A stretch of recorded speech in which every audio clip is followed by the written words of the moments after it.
Good morning, everyone. So, as you know, next topic capacitance of a parallel plate capacitor with a metal slab. This derivation is going to start. Okay. So, as you know, in the last derivation, what we have done, जो कि dielectric slab वाला था, उसी की तरह अगर metal slab filled है तो first of all you have to make the diagram like this. तो सबसे पहली चीज़ जो है वो दोनों प्लेट्स अपोजिटली चार्ज्ड और उनके बीच की जो सेपरेशन है दैट इज़ स्मॉल डी. और उसके बीच में अब की बार जो प्लेट है, जो स्लैब है, that is of thickness T and now it is a metal slab, conducting slab. तो आपको पता है कि जो कंडक्टिंग स्लैब होती है, जो मेटल स्लैब होती है, उसके अंदर इलेक्ट्रिक फील्ड ज़ीरो होती है. तो इसके बाहर यहाँ पर जो फ्री वाला स्पेस है दोनों साइड में, यहाँ पर इलेक्ट्रिक फील्ड की प्रेजेंस होगी. और मेटल स्लैब के अंदर, जैसे लास्ट टाइम आपने डाइलेक्ट्रिक के लिए रिलेशन लिखा था कि P is equal to sigma P upon epsilon naught, लेकिन दिस टाइम क्या करेंगे, आप नहीं लिखेंगे क्योंकि डायरेक्ट जो है ये उससे भी इजी डेरिवेशन है. डायरेक्ट मेटल स्लैब के अंदर इलेक्ट्रिक फील्ड ज़ीरो है, तो बस जो बाहर वाला रिलेशन है only that will be written. Okay. So सबसे पहले आपको स्टार्टिंग वहीं से करनी है कि कैपेसिटेंस जो पैरेलल प्लेट कैपेसिटर की होती है फ्री स्पेस के लिए, that is C naught is equal to epsilon not A upon D. फिर आप वैक्यूम के लिए जब इलेक्ट्रिक फील्ड का रिलेशन लिखेंगे, वैक्यूम जो प्लेट्स के दोनों साइड में है, उसके लिए इलेक्ट्रिक फील्ड का relation sigma upon epsilon naught होगा. और फिर सिग्मा को जब आप ब्रेक करते हैं तो Q अपॉन A आता है, तो Q upon A epsilon not. अब आपको क्या फाइंड करना है, नेट पोटेंशियल डिफरेंस. तो ऑब्वियसली पोटेंशियल डिफरेंस भी कहाँ होगा, क्योंकि इनसाइड जहाँ इलेक्ट्रिक फील्ड ज़ीरो है वो पोटेंशियल कांस्टेंट होगा, लेकिन हम क्या फाइंड कर रहे हैं, पोटेंशियल डिफरेंस. तो पोटेंशियल डिफरेंस कहाँ प्रेजेंट होगा, बाहर स्लैब के. तो उसका रिलेशन हमने लिखा है E not into D. E not की वैल्यू अपर अबव रिलेशन से पुट कर ली है Q upon A epsilon not और D एज इट इज़. उसके बाद टोटल जो पोटेंशियल डिफरेंस है उसके लिए आप रिलेशन लिखेंगे तो E not D minus T. Okay. तो D माइनस टी कौन सा वाला पोर्शन है, जहाँ पर फ्री स्पेस है, तो आपने लिखा Q upon A epsilon not into D minus T. Okay. तो डायरेक्ट इसी रिलेशन से फिर आप कैपेसिटेंस फाइंड करेंगे तो Q अपॉन V, और Q अपॉन V जो है वो कितना हो जाएगा, epsilon not A upon D minus T. तो ये वाला जो रिलेशन लिखा था E नॉट इंटू डी, ये इसलिए लिखा था because this is an ideal relation of potential difference. लेकिन एक्चुअली जो डिस्टेंस है, अभी जो सेपरेशन है फ्री स्पेस वाली, वो D माइनस टी है. तो हम इस वाले रिलेशन को, पोटेंशियल डिफरेंस की ये वाली वैल्यू जो है वो यहाँ पर पुट करेंगे. ओके. तो अब आपने देखा आपके पास कितने रिलेशंस आए हैं. अब डेरिवेशन तो आपको प्रिपेयर करना है, साथ में आपको ये जो फार्मूले हैं सेपरेट, ये भी प्रिपेयर करने हैं, क्योंकि अगर एग्ज़ाम में कभी आ जाता है सेपरेट जो है फार्मूले पूछे जाते हैं या उनसे रीजनिंग के क्वेश्चन बनते हैं, then you can write the answer. तो सबसे पहले capacitance of parallel plate capacitor in case of free space between the plates, तो वो फार्मूला होता है epsilon not A upon D. फिर डाई इलेक्ट्रिक स्लैब के साथ में लिखते हैं तो epsilon not A upon D minus T plus T upon kappa. और ये जो लास्ट रिलेशन है ये epsilon not A upon D minus T. तो फिलहाल तीनों में न्यूमरेटर में एप्सिलॉन नॉट A आ रहा है, डिनोमिनेटर जो है वो according to the given situation it will be changed. Okay. चलिए अब नेक्स्ट हेडिंग के बाद जो आपका आता है वो है यूजेस ऑफ कैपेसिटर्स. बिल्कुल लास्ट आपका ये टॉपिक चल रहा है, लगभग ये फिनिश ही होने वाला है, and in this lecture I will finish it. आपका ये जो चैप्टर है सेकंड, क्योंकि हमने जो टारगेट किया था कि हमारा जो सिलेबस है जो कि टेस्ट से पहले होगा, दैट इज़ दिस वन. यही है आपका चैप्टर 2. उसके बाद आपका चैप्टर 3 करंट इलेक्ट्रिसिटी जो है, again one of the important chapter, ज़्यादा वेटेज का होता है वो इसके बाद में, बल्कि अब वो बाद में ही स्टार्ट होगा टेस्ट के. तो यूजेस ऑफ कैपेसिटर्स, तो यूजेस जो है वो क्या होते हैं, कैपेसिटर्स का पर्पस क्या है, क्या काम है उसका, वो पता है आपको कि capacitor is just like battery that is of DC voltage. तो कैपेसिटर का एक यूज़ यही है कि किसी भी चीज़ को चार्ज कर सकते हैं कैपेसिटर के थ्रू.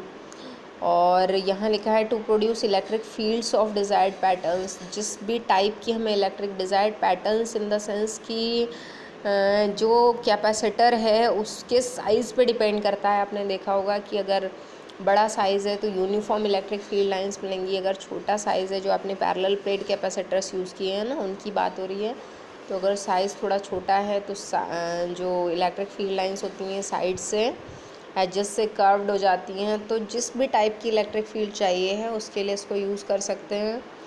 रेडियो सर्किट्स में इसका यूज़ होता है ट्यूनिंग के लिए। तो ये अभी नेक्स्ट चैप्टर आपका आएगा एसी में आपको बताया जाएगा कि इन ट्यूनिंग ऑफ रेडियो रिसीवर। तो वहाँ पर जो सर्किट है एलसी, एक और डिवाइस आगे आप पढ़ेंगे इंडक्टर।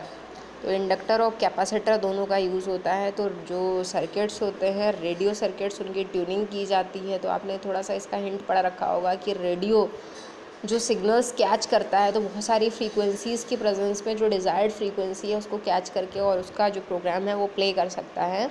तो this is called the tuning of radio circuits.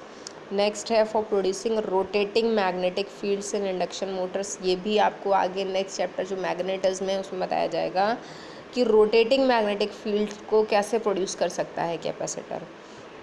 फिर नेक्स्ट है they store not only charge but also energy in the electric field between their plates.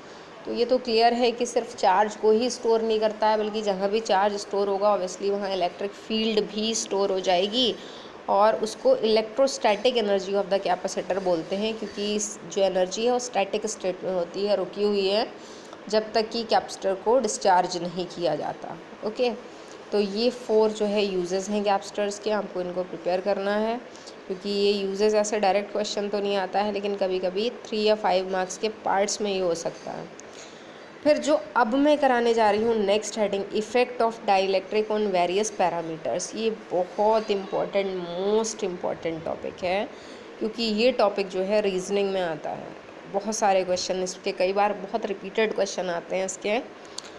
Effect of dielectric on various parameters. Parameters कौन से? जैसे आपने बहुत सारे parameters पढ़े हैं यहाँ पर, जैसे charge, capacitance, electric field, potential energy, ये सारे कहलाते हैं पैरामीटर्स। तो जो डाइलेक्ट्रिक है, this word, make this word correct, actually it is dielectric. Okay, तो डाई इलेक्ट्रिक जो होता है उसको अगर प्लेट्स के बीच में फिल कर दें, तो ये जो डिफरेंट पैरामीटर्स हैं ना, जैसे चार्ज, पोटेंशियल, इन सब पे क्या इफ़ेक्ट पड़ेगा, क्या इंक्रीज़ होगा, क्या डिक्रीज़ होगा। वैसे तो आप पढ़ कर आए हैं, आपने पढ़ा है कि डाइलेक्ट्रिक स्लैब को जब आपने रखा है प्लेट्स के बीच में, तो इलेक्ट्रिक फील्ड रिड्यूस हो जाती है और जो पोटेंशियल है वो भी रिड्यूस होगा। लेकिन एक और कंडीशन इसमें गिवन होगी, वो कंडीशन ये है कि इलेक्ट्रिक जो आपकी प्लेट्स है ना, पैरेलल प्लेट कैपेसिटर की, उसके बीच में डाइलेक्ट्रिक को फिल करने के साथ एक और काम किया है कि उस पैरेलल प्लेट कैपेसिटर का कनेक्शन एक्सटर्नल बैटरी से है या नहीं है। जैसे suppose that these are the plates of the capacitor, उसके बीच में क्या कर दिया है, डाइलेक्ट्रिक को फिल कर दिया है। ओके, लेकिन अब एक काम और किया है, या तो ऐसा ही केस हो सकता है, मतलब when the battery is disconnected, battery नहीं लगी है, बैटरी नहीं लगी है तो आपको पता है चार्ज का लॉस होता रहेगा आगे, और बाकी चीज़ें जो हैं वो चेंज होती रहेंगी। अगर बैटरी लगा देते हैं यहाँ पर, साथ में बैटरी से भी कनेक्शन है, तो जब बैटरी से कनेक्शन है तो इसका मतलब कि यहाँ पे चार्ज जो है वो लगातार सप्लाई किया जा रहा है इसको। तो ये बहुत इंपॉर्टेंट कॉन्सेप्ट है, इसी हेडिंग से आपसे पूछा जाएगा। डाइलेक्ट्रिक तो है ही, साथ में अगर बैटरी डिस्कनेक्टेड लिखा है तो आपको आंसर कैसे बताना है, और बैटरी कनेक्टेड है तो आंसर कैसे बताना है, और 5 पैरामीटर्स के बारे में पूछा जाएगा। और कभी कभी इस क्वेश्चन की एक अच्छी बात यह है कि अगर आपने ये बहुत अच्छे से स्टडी किया है तो कभी कभी ये क्वेश्चन पूरा 5 मार्क्स का ही आ जाता है, मतलब 5 parameters, 1 mark for each parameter. तो बहुत ज़्यादा लिखना भी नहीं पड़ेगा, क्योंकि 5 मार्क्स के तो बहुत बड़े क्वेश्चन होते हैं, उसमें बहुत लंबा आंसर लिखना पड़ता है। लेकिन अगर इस टाइप के क्वेश्चन आ जाते हैं तो then it is very good. Okay, तो चलिए एक बार मैंने इसलिए यहाँ क्वेश्चन लिख दिया ताकि आपको पता चल जाए एग्ज़ाम में कैसे आता है। A parallel plate capacitor is charged by a battery which is then disconnected. इसको चार्ज कर लिया, फिर बैटरी को हटा दिया। A dielectric slab is then inserted to fill the space between the plates. Okay, explain the changes. अब क्या किया है, डाइलेक्ट्रिक फिल कर दिया है, अब आपको बताना है बैटरी नहीं लगी है, डाइलेक्ट्रिक फील्ड है। आपको आंसर किसका देना है कि changes if any that occur in the values of, सबसे पहले चार्ज, फिर इलेक्ट्रिक फील्ड, फिर पोटेंशियल डिफरेंस, फिर कैपेसिटेंस और लास्ट में एनर्जी। ओके, अब देखिए आंसर में आपको सिर्फ ये नहीं बताना है कि it remains constant, it increases, it decreases. आपको प्रॉपरली फार्मूला लिखकर प्रूफ करना पड़ेगा कि अगर रिड्यूस होती है इलेक्ट्रिक फील्ड मान लीजिए, तो कितने टाइम्स रिड्यूस होगी और कैसे रिड्यूस होगी। फार्मूले से ही प्रूफ करेंगे, क्योंकि अगर आप डायरेक्ट लिख देंगे तो आपके मार्क्स कट जाएंगे। अगर आपने फार्मूले नहीं लिखे हैं, 5 मार्क्स का है, तो ऑब्वियसली आपको 2.5 मार्क्स ही मिलेंगे, जबकि पूरा आंसर आपको आता है। तो प्रूफ करने के लिए यहाँ पर लेट कर लिया कि इनिशियल वैल्यूज़ क्या थी इन सभी पैरामीटर्स की। तो Q not, C not, V not, E not and U not be the charge, capacitance, potential difference, electric field and potential energy respectively before the dielectric slab is inserted. तो ये initial वाली values हैं। तो एक बार initial वाले relations भी लिख लिए हैं, जैसे चार्ज का होता है Q नॉट का C not V not, Q is equal to CV। Electric field का होता है V नॉट अपॉन D, और पोटेंशियल एनर्जी का होगा half C not V not square. इन्हीं तीन की हेल्प से बाकी हम ड्राइव कर देंगे। जो चीज़ें कांस्टेंट हैं उनका जो है वो कोई रिलेशन नहीं होगा, क्योंकि वैल्यू पुरानी वैल्यू के सिमिलर ही है। जिनमें चेंज हो रहा है उनमें ड्राइव करना पड़ेगा। तो सबसे पहले आता है चार्ज। तो बैटरी डिस्कनेक्टेड है, चार्ज के लिए लिखा था charge on the capacitor plate remains Q not because the battery has been disconnected before the insertion of dielectric slab. Okay, तो देखिए एक कंडीशन आपको याद रखनी है, और वो कंडीशन ये है कि ये प्लेट्स हैं पैरेलल प्लेट कैपेसिटर की, ठीक है, और ये बीच में रखा है डाइलेक्ट्रिक, और आपसे ये नहीं कहा जा रहा है कि जो चार्ज था इस पर वो चार्ज इधर ट्रांसफ़र हो रहा है, चार्ज मूव नहीं कर रहा है। बस डाइलेक्ट्रिक रख देने से डाइलेक्ट्रिक कितना फोर्स लगा रहा है, जो चार्जेस हैं वो एक दूसरे पर फोर्स लगाने लगे हैं, और फोर्स लगाने की वजह से जो पैरामीटर्स हैं वो चेंज हुए हैं, बट जो कैपेसिटर है वो भी डिस्चार्ज नहीं हो रहा है। ओके, तो इसमें लिखा है the charge on the capacitor plate remains constant. Clear? अगर ये कहा जाता कि चार्ज, उसमें एक लाइन लिखी होती, क्वेश्चन में भी दे रखा होता है कि चार्ज, या यहाँ आंसर में लिखा होता है कि let the charges transferred from this plate to this plate. जैसा कि आपने याद होगा पोटेंशियल एनर्जी जब आपने ड्राइव किया था तो आपने लिखा था कि इनिशियली चार्ज Q था, बाद में Q डैश हो जा रहा है। तो यहाँ ऐसा कुछ भी नहीं हो रहा है, यहाँ बस डाइलेक्ट्रिक रख देने से आपको पता है, जैसा कि पोलराइजेशन का प्रोसेस होता है ना, कि चार्ज अपनी जगह से मूव तो नहीं कर रहे हैं, लेकिन वो पोल्स उन्होंने बना लिए हैं, और पोल्स बनने की वजह से फोर्स लगना स्टार्ट हो गया है। ओके, तो सबसे पहली बात कि बैटरी डिस्कनेक्टेड है, तो कोई एक्स्ट्रा चार्ज तो आ नहीं रहा है प्लेट पे, तो चार्ज कितना रहेगा Q नॉट। ओके, और रीज़न भी लिखेंगे because the battery has been disconnected before the insertion of dielectric slab. दूसरा, अब इलेक्ट्रिक फील्ड, तो आपको पता है कि डाइलेक्ट्रिक स्लैब को रख देने से इलेक्ट्रिक फील्ड रिड्यूस होना स्टार्ट हो जाएगी। वो चार्ज की वजह से नहीं होती है, उसका रीज़न क्या है? Polarisation of dielectric. तो इलेक्ट्रिक फील्ड कितनी रिड्यूस होगी ये भी आपको बताना पड़ेगा। तो when the dielectric slab is inserted between the plates, electric field reduces to a new value. कितनी हो जाती है आपको पता है? कप्पा टाइम्स डिक्रीज होती है। ये ऑलरेडी ड्राइव्ड रिलेशन है, इसमें आप डायरेक्ट लिख सकते हैं E is equal to E not upon kappa. Kappa का सिंबल मैंने आपको बताया है, ऐसे बनाना है। थर्ड है पोटेंशियल डिफरेंस। जो इलेक्ट्रिक फील्ड में इफेक्ट होगा वही पोटेंशियल डिफरेंस में भी होगा, डायरेक्टली प्रोपोर्शनल है, और जो सेपरेशन है वो कैसी है? कांस्टेंट। तो पोटेंशियल डिफरेंस का फॉर्मूला आपको पता है, V is equal to ED होता है। E की वैल्यू आप कौन सी पुट करेंगे? ये वाली, तो यहाँ रखी है E not D upon K। Okay, और E not D upon K, जो आपका E नॉट D है that will B V not, तो V नॉट अपॉन कप्पा। तो ये प्रूव हो गया कि जो पोटेंशियल है वो भी कप्पा टाइम्स डिक्रीज़ होगा। ओके, तो इलेक्ट्रिक फील्ड आपको शो करना है, पोटेंशियल शो करना है, फिर आता है कैपेसिटेंस।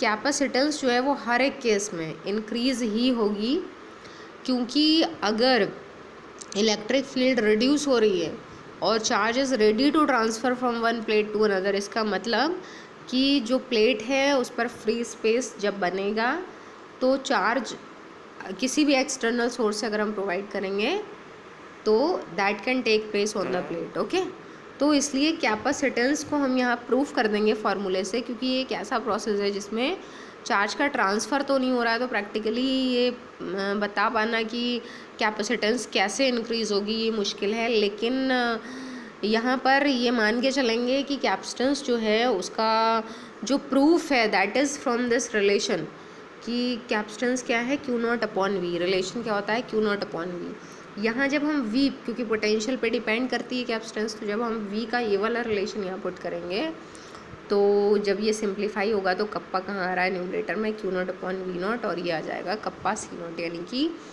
कप्पा टाइम्स जो है वो कैपेसिटेंस इंक्रीज़ होगी।